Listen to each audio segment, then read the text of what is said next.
Itoophiyaa keessatti miidhaan saalaa dubartoota irra ga'u yaaddessaa ta'utu himame. Qophii keenya faana keelloo torban kanaas gulaallee Addis Istaandardii dhimma kana ilaalchisee baasee irratti fuulleffata. Haga dhumaatti nu faana turaa jechaa qophichi kunooti.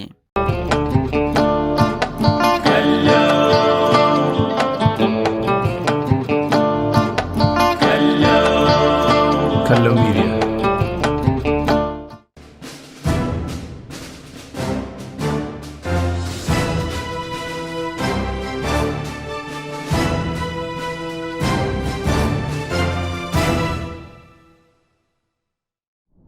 Wayitaa addunyaan guyyoota 16 miidhaa koorniyaa dubartoota irra ga'u yaadachuun balaaleffataa jirtutti miidhaan gama dijitaalaan dubartoota irra qaqqabu adda duree ta'eera.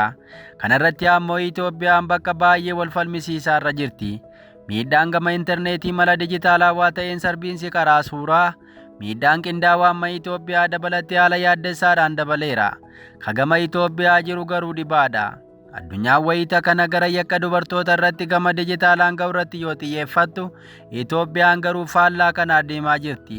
Yakka gudeeddii waraana keessatti aangoo da'oo godhachuun raawwatamaa ture kanneen itti furmaatan argatan yakka kanaaf itti gaafatamni utuu hojiirra hin oolin itti fufeera. Qorannoon BBC'n dhiyeenya kana dhiyeesse qorannoo walakkeessa bara 2023 haga caamsaa bara 2025 naannoo Amaaraa qofatti yakki gudeeddii 2697 dhaqqabuu saaxileera. Isaan kana keessaa irra jireessi warreen umurii daa'imummaa irra jiranii. Ogeeyyiin fayyaa garuu lakkoofsi kun xiqqaa ta'u himuun copha qeentee bishaan galaanaatii jedhaniiru. Kunis hanga wanti kun gabaafamuu dhabuu isaatiif akeektuudha. Maxxansi kun haalli kun naannoo Oromiyaa keessatti illee taatee wal fakkaatu mudachuu eeraa. Walitti bu'iinsa adeemaa jiruun fi boodallee dubartoonni gudeedamaa akka jiran miidhaan kun kan irra ga'e illee yaala barbaachisu akka argataa hin jirre ibsa. Taateewwan kun hundi eega qisaasama biyyaalessaa namni yakka raawwate seera duratti ittiin gaafatamin hafuu guddaa kan agarsiisedha. Bifa gara jabeenyaa yakki gudeeddii raawwatamu akka meeshaa waraanaa tokkootti itti fufee jiraachuu isaa kan agarsiisudha. Kunis ka ta'eef hojimaanni namoota yakka kana raawwatan seeraaf itti dhiyeessan waan hin jirreefi. Taateen waraana keessatti yakka gudeeddii kun kan itti wal bira qabamee ilaalamee dorgomamu miti. Lolli Tigraay keessatti waggoota 2 taasifame yakka guddaa kana haala raawwii fi lakkoofsaan baay'ee nama rifaa'isu galmeesseera. Komishiniin qorannoo duguuggaa sanyii Tigraay irratti raawwate qorannoon koloolessa darbee taasiseen dubartoota 400,000 fi 81,201 gaafataman keessaa kanneen 286,250 fi 250 kallattii yookiin alkallattii yakki sarbiinsa koorniyaaf yoo saaxilaman isaan keessaa 100,000 fi 52,108 gudeedamuu ibseera. Isaan keessaa 70 ol tuutni yakkisuu kanneessaa gudeeddii kun irratti raawwateera. Kun taatee tasa adda ta'ee mudate tun taane karooraan itti yaadamee waan raawwate yakki saalaa irratti xiyyeeffatuun raawwatu kun waraana keessatti hanga akka aangoo rasaasaaf ooluu tokkotti hojiirra ooleera.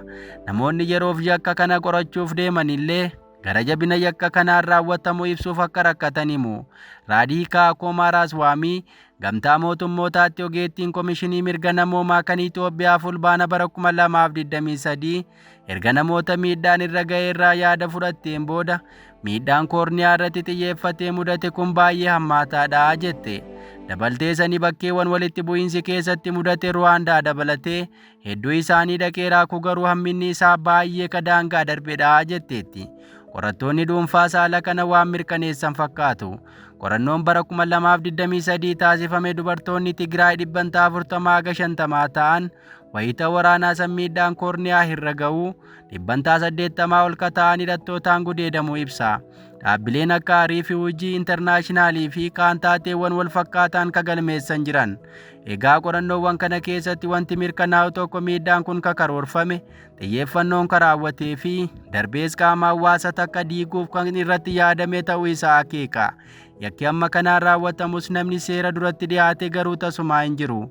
Miidhaa kanarraa warri oolee Tigraay keessatti amma bakkee inni itti yakkicha dhiyeeffatu waajjiraaleen poolisii amma caccabanii manneen murtii nama gahaa hin qabanii bakki namni yaalaaf ergamuu adda citeera.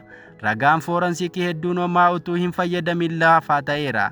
Ogeeyyiin nageenya namoota miidhaan irra ga'eef buufataalee qubannaatti taasisan kan hin jirre dubartoonni qaami miidhame dhibee hamaaf saaxilamuu isaa gabaasi kun ibseera.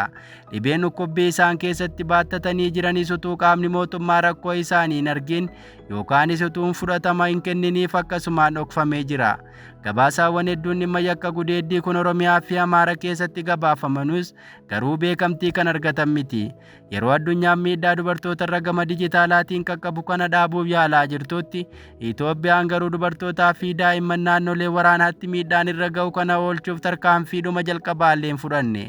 Miidhaan gama saayibariin raawwatamus taateewwan gareen dirqanii gudeeduu humnaan gudeedanii ulfeessuu fi gochaa gudeeddii akka adabbiitti gargaaramuu raawwatanii adabbii malee hafuu keessatti dhokatee jira.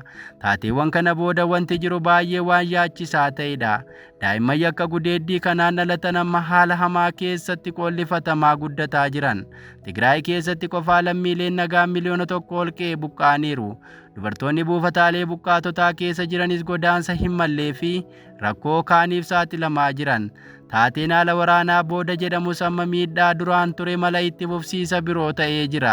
Naannoo Amaaraa fi Oromiyaattis walitti bu'iinsi qaamolee waraanaa jidduu jiru hawaasa miidhuun dubartoota miidhaa garaa garaaf saaxileera.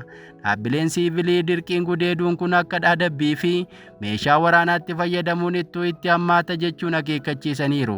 Kana gidduutti miidhamtoonni gudeeddiif saaxilaman akka malee akkasumaan utuu gaafatama tokko hin qabaatin hafaniiru. Akkuma akeekkachiisa kanaa callisuun biyyattii gara nagaatti kan fide miti. Haalli kun warreen yakka gudeeddii kana raawwatan ija jabaachisee bakka yakki dalagamu kana ittuu babal'isee amantaa uummataa jirullee mancaaseera. Tuunni qorattootaa akka Komishinii Mirga Namoomaa Itoophiyaa waa'ee kanaa irratti akeeka 62 akeeke keessaa biyyattiin karaa kabaja mirga namaa sirriirra akka deemtuu fi haqi miidhamtoota irratti hundeeffame akka kennamu jedha. Garuu hagayyoonaa tarkaanfiin kan irratti waan ifaan fudhatame hin jiru. Fedhii siyaasaa mul'achuu fi hafuunis faallaa gama kanaan agarsiisa. Egaan haala amma jiruutiin yakki gudeeddii kun akka meeshaa waraanaatti fayyadamuun qe'ee buqqaasuun uummata weerarsuun mootummaan waan tarkaanfiin hin fudhanneef itti fufuusaati. Miidhaa gama koorniyaan dhufu dhugaatti dhaabuun namoota yakka kana raawwatan itti gaafatamaaf dhiyeessuun ni jalqaba. Yakkoota kanaaf hagaa haqi hin argamnetti guyyoota 16 hubachiisa yaadannoo mirga dubartootaa dhugaa jireenya dubartootaa fi shamarran Itoophiyaa irraa fagaatee akkuma fakkeessaatti kataasifamu ta'a. Egereen Itoophiyaas fedha inni yakkaawwan kana to'achuuf taasisu irratti kan hundaa'udha. Egaa dhaggeeffattoota qophii keenyaa odeeffannoo nuti har'a of harkaa qabnu kafaana keellootiin isin biraan geenyu kanan gaammaa dhaggeeffattan ture. Qophii keenya biroon hanga walitti deebinutti nagaan nuuf tura.